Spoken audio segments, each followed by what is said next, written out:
د قرآن کریم 2 سورت سورة الجن سورت دی. دغه سورت مکی یعنی د هجرت څخه مخکې نازل شوی دی. 28 آیات او 2 رکوع لري. بسم الله الرحمن الرحیم. شروع کوم په نامه د الله جل جلاله چې ډیر زیات مهربان او پورا رحم کوونکی دی. قل اوحي الي انه استمع نفر من الجن فقالوا انا سمعنا قرانا عجبا يهدي الى الرشد فآمنا به ولن نشرك بربنا احدا. وای ای محمد صلی الله علیه وسلم چې وحی راغلی ماته چې بشکه یو ډله د پیریانو څخه غوږ نیولي و ماته، یعنی قرآن کریم د الله جل جلاله کلام یې اوریدي. نو بیا د پیریانو ویل چې بشکه موږ واوریدي یو داسې کلام او داسې قرآن چې ډیر عجیب و. داسې کلام او داسې کتاب د الله جل جلاله چې هدایت یعنی لارښوونه کول د حق لارې چې ایمان دی او حق اسلام دی د هغه هدایت کوي. نو موږ ایمان راوړي پر دې قرآن کریم باندې او موږ به شریک نه کړو د خپل رب جل جلاله سره بل هیڅوک، یعنی یوازې به د الله جل جلاله عبادت کو. وأنه تعالى جد ربنا ما اتخذ صاحبة ولا ولدا وأنه كان يقول سفيهنا على الله شططا وأنا ظننا أن لن تقول الإنس والجن على الله كذبا. او دی پیریانو دا خبره هم واوریدل چې بشک شان دادی چې لوی دی عظمت او لوی د الله جل جلاله دا داسې یو رب زموږ دی چې نیول یې نه دی کړي د ښځې او نه د اولاد، یعنی الله جل جلاله نه ښځه لري او نه اولاد لري. او د پیریانو به دا خبره هم کول و خپل جماعت ته به ویله چې بشکه شان دادی اوس موږ څخه یو کس ناپوه شیطان هغه پر الله جل جلاله باندې درواغ یعنی داسې خبرې به ویلې چې هغه د حق څخه ډېرې لرې وي. او بشکه د پیریانو ویل چې موږ داسې ګمان کوي چې هیڅ کله به انسانان او پیریان پر الله جل جلاله باندې درواغ نه وایي، مګر زموږ هغه ګمان اوس موږ ته معلوم سو چې هم د انسانانو او هم د پیریانو څخه بعضې کسان پر الله جل جلاله باندې درواغ وایي. وأنه كان رجال من الإنس يعوذون برجال من الجن فزادوهم رهقا وأنهم ظنوا كما ظننتم أن لن يبعث الله أحدا. او بشک شان دادی چې و ډیر سړی د انسانانو څخه چې پناه به غشتل پر هغو سړیو باندې د پیریانو څخه، یعنی د هغو څخه به پناه غشتل. نو هغو دغه انسانانو ته ورزیاته کړل سرکشي، یعنی نور د سرکشي خواته بوتلل. او بشک دغه انسانانو ګمان کوي لکه څنګه چې په تاسې ګمان کوي، یعنی لکه په تاسو کې چې څنګه بعضې پیریان دا ګمان کوي، په انسانانو کې هم داسې ګمان والا و چې هیڅ کله به الله جل جلاله بل یو کس مبعوث نه کړي په نبوت سره، یعنی یو بل نبی به نه راولیږي. خو زموږ دغه دواړه شان اوس موږ ته معلوم سول چې یو بل آخري نبی محمد صلی الله علیه وسلم هم ستا په اعتبار د نبوت. وأنا لمسنا السماء فوجدناها ملئت حرسا شديدا وشهبا وأنا كنا نقعد منها مقاعد للسمع فمن يستمع الآن يجد له شهابا رصدا. او بشکه موږ ورسېدو یعنی په پلټنه باندې و اسمان ته، نو پیدا مو کړي دغه اسمان چې ډکړل سوی و د سختو چوکیدارانو او د هغه ستورو چې هغه سوځونکي وه. او بشکه موږ به چې کښېنستلو به له د اسمانه څخه، یعنی د اسمان ته به شاوخوا موږ کښېنستلو پر ځایو باندې دپاره د اورېدلو چې یو شی واورو. د دې اسمان د اطرافو څخه. نو اوس خبره داسې شی ده، هغه څوک چې اورېدل غواړي اوس د دې اسمانه څخه، نو پیدا به کړي د خپل ځان دپاره د اور یو لمبه منتظره، یعنی تیاره کړل سوې. یعنی مخکې خو به د اسمانه څخه یو شی یو چا اورېدلی سوی، لیکن اوس چوکیداران لري او څوک چې غوږ نیسي، که د شیطانانو څخه وي که د پیریانو څخه وي، نو هغه اوس د اور په لمبه باندې ویشتل کېږي، یعنی غوږ نسي نیولی. وَأَنَّا لَا نَدْرِي أَشَرٌّ أُرِيدَ بِمَنْ فِي الْأَرْضِ أَمْ أَرَادَ بِهِمْ رَبُّهُمْ رَشَدًا وَأَنَّا مِنَّا الصَّالِحُونَ وَمِنَّا دُونَ ذَلِكَ كُنَّا طَرَائِقَ قِدَدًا. او بېشکه موږ نه پوهېږو آیا شر دی چې اراده یې سوې ده په هغه چا باندې چې په مځکه کې اوسېږي، او که اراده کړې ده پر دوی باندې، یعنی هغه کسان چې په مځکه کې اوسېږي، رب د دوی د لارښوونې یعنی د سمې لارې. او دې پیریانو ویل چې موږ اوس په دې باندې هم پوه سو چې پخوا به زموږ څخه ځینې کسان صالحان یعنی نیکان وه، یعنی د موسی علیه السلام یا د عیسی علیه السلام باندې ایمان راوړي وو، او ځینې د دوی څخه غیر وه، یعنی ایمان یې نه و باندې راوړي. نو په همدې خاطر موږ د دین په اعتبار باندې پر مختلفو او جلا جلا لارو درلودونکي وو، یعنی یو پر یو دین باندې وو، بل پر بل دین باندې وو. نو د قرآن کریم په اورېدلو سره اوس دا معلومه سول چې موږ او تاسې باید ټول پر یو دین، یعنی پر الله جل جلاله باندې ایمان راوړو او داغه پر آخري نبی ایمان راوړو. وَأَنَّا ظَنَنَّا أَن لَّن نُّعْجِزَ اللَّهَ فِي الْأَرْضِ وَلَن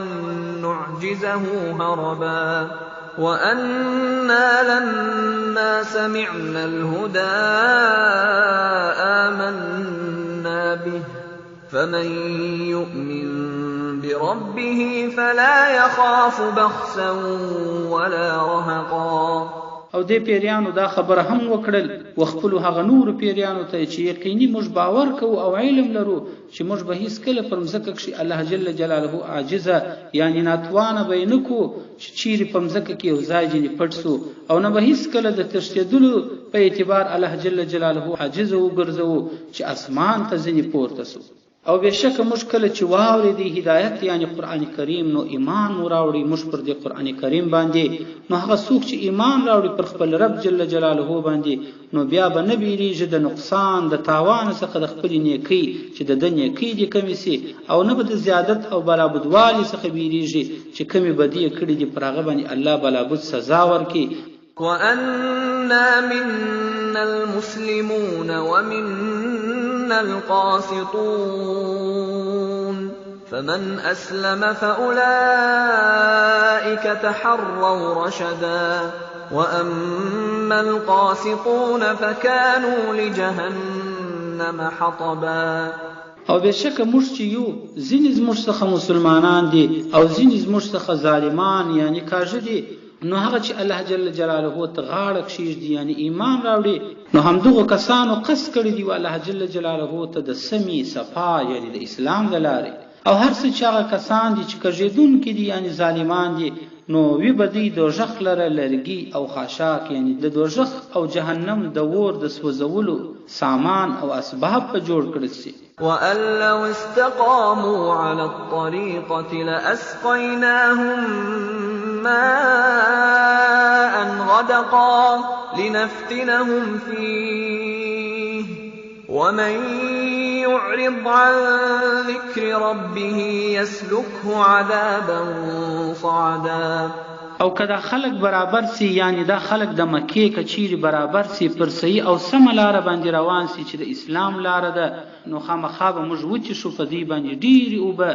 د پاره د دې چې موږ دوی امتحان کو په دغه نعمت یعنی په دغه اوبو کې. نو هغه څوک چې مخ واړوي یعنی اعراض وکړي د الله جل جلاله د یاد څخه د الله جل جلاله د قرآن کریم څخه، نو داخل به کې الله جل جلاله دغه کس وی عذاب ته چې هغه ډېر سخت عذاب دی. وَأَنَّ الْمَسَاجِدَ لِلَّهِ فَلَا تَدْعُوا مَعَ اللَّهِ أَحَدًا وَأَنَّهُ لَمَّا قَامَ عَبْدُ اللَّهِ يَدْعُوهُ كَادُوا يَكُونُونَ عَلَيْهِ لِبَدًا.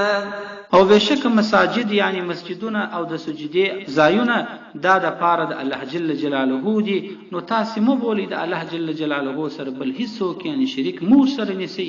او بشک هغه وخت کله چې ودرېدی د الله جل جلاله بندا یعنی نبی کریم صلی الله علیه وسلم هغه نخله نومي ځای کشي چې کله پر منځ ودرېدی الله جل جلاله را بلی یعنی د الله جل جلاله عبادت یې کوي. نو پیریان نږدې و چې د ډیر رش په خاطر د نبی کریم علیه الصلاۃ والسلام باندې را یو ځای سي او ځینې د ځینې پر سرو باندې یو پر بل سره بیره باندې ودرېږي، یعنی دومره ازدحام یې وکړي. قل انما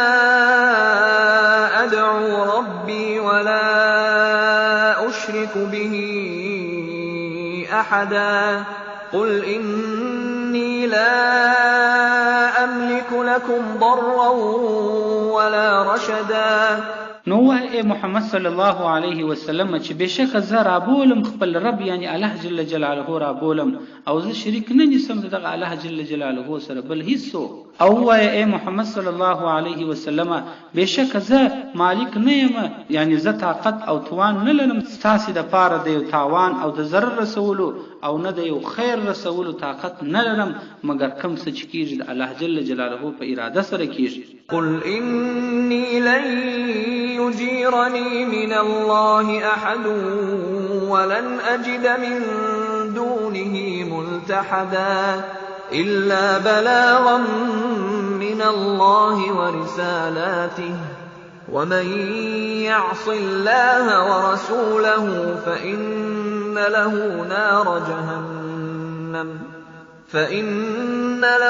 نار جهنم خالدين فيها أبدا. او اے محمد صلی الله علیه وسلم چې بشکه زه چې يم هیڅ کله به اخلاص نکړي د الله جل جلاله د عذاب څخه هیڅ او د سره سبب زه پیدا نه کوم به الله جل جلاله څخه بل ځای د پناه، یعنی زه هم داسې یو ناتوانه یم هیڅ شی د الله جل جلاله د ارادې څخه بغیر نسی کېدای. که الله جل جلاله بالفرض ما ته عذاب راکول غواړي نو هیڅوک د خلاصولو والا نسته مگر خو تبلیغ یعنی رسول دي د حکم د الله جل جلاله د الله جل جلاله د طرف څخه او پیغامونه او رسالې دي د الله جل جلاله دا فقط ما وظیفه ده. نو هغه څوک چې نافرمانی کوي د الله جل جلاله او د الله د رسول صلی الله علیه وسلم نافرمانی کوي نو بشک د هغه کس لپاره هغه جهنم او د دوزخ ور دي، همیشه به دی اوسیږي یعنی تل در طلب په دغه ور کې وي او همیشه د پاره وي. حتى إذا رأوا ما يوعدون فسيعلمون من أضعف ناصرا وأقل عددا قل إن أدري أقريب ما توعدون أم يجعل له ربي أمدا. نو الله جل جلاله نبی کریم صلی الله علیه وسلم توای چې کفار به د خپل پر کوپر او پر د خپل خبرو او پیغورو ته ادامه او دوام ورکړي تر هغه وخت پورې چې د قیامت یا د دنیا عذاب راځي، هغه عذاب چې د دې سره وعده شوی دی. نو په دغه وخت کې به بیا کفار پوسی په دې باندې چې د کومک کولو په اعتبار څوک کمزوري دي او د پیروان او د تابعدارانو په اعتبار باندې څوک د شمیر په اعتبار باندې ډیر کم دي، یعنی د چا امداد او کومک کیږي د چا پیروان زیات دي او د چا دانه دي، هغه وخت به بیا د کفار پوکړل شي. او ته وایې محمد صلی الله علیه وسلم چې زه نه پوهېږم چې هغه عذاب چې ستاسو سره وعده کړل سوی دی نږدې دی او که مقرر کړی دی و دغه عذاب لره زما رب جل جلاله یو لیرې زمانه، یعنی په دې باندې زه نه یم خبر. عالم الغیب فلا یظهر علی غیبه احدا إلا من ارتضى من رسول فإنه يسلك من بين يديه ومن خلفه رصدا ليعلم أن قد أبلغوا رسالات ربهم وأحاط بما لديهم وأحصى كل شيء عددا. الله جل جلاله هغه عالم دی، خبر دی پر غیب شانو باندې، هغه شان چې پټ دی هغه باندې الله جل جلاله خبر دی. او الله جل جلاله نه خبروي پر خپل غیب باندې هیڅوک مگر هغه څوک چې راضي وي ځنې د خپل رسول څخه، نو بهشکه دغه الله جل جلاله روانوي په مخ دغه رسول کښې او ورسته دغه څخه ساتون کې ملائکه، یعنی و مخ دغه رسول هم ملائکه ساتون کې وي او شاته هم وي، د پاره د دې چې پوسی رسول په دې باندې چې بهشکه دوی رسول دي، یعنی جبرائیل علیه السلام او ملائکه دوی رسول دي هغه پیغامونه د خپل رب جل جلاله بغیر د کوم نقصان څخه ټول حکمونه د الله جل جلاله رسول دي او احاطه کړي د الله جل جلاله، یعنی نیونکي د علم د الله جل جلاله پر هغه علم باندې چې پنيز دغه ملائکه او رسولانو دي، یعنی کوم علم چې د ملائکه او د رسولانو سره دی پر هغه باندې الله جل جلاله احاطه کړي دي، یعنی په خبر دي او شمیرل یعنی ساتل دي الله جل جلاله هر شی د شمیر او عدد په اعتبار باندې هر شی الله جل جلاله ساتل دي او علم پر لري.